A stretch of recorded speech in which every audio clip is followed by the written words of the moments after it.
In the meantime, U.S. President Joe Biden is trying to beef up Ukraine's forces before he leaves office in January. This week, the White House gave Kyiv the okay to fire U.S.-made long-range missiles inside Russia.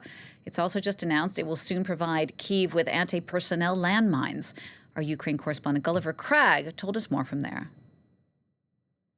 This is something that the Ukrainians, I think, would be extremely useful to them, because their infantry are fighting off, constant attacks by the Russian infantry, who send men, across day after day. I was in Donbass 2 days ago and asking them, do you see any sign of the Russians running out of men? And they say no. They kill so many of them every day, the Ukrainians, and yet the Russians have more and more crossing over to try to take their positions. And if they were able to swiftly deploy these anti-personnel mines, that would, play a major role in stopping them. I know that this has been criticized by human rights groups. These anti-personnel mines are illegal under, much of the world has signed treaties banning them.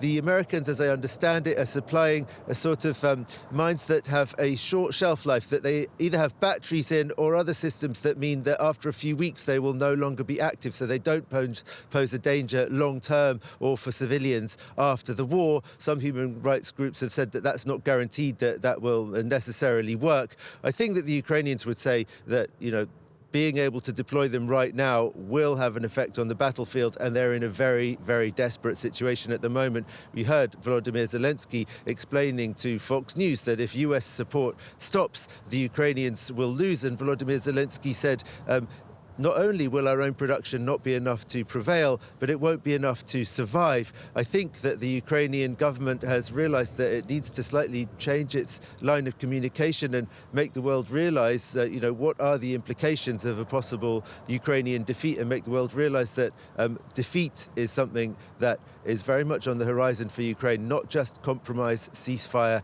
or some kind of agreement to end the war, perhaps not on the most favorable terms for Ukraine, but acceptable ones. What they're really worried about is something much worse than that.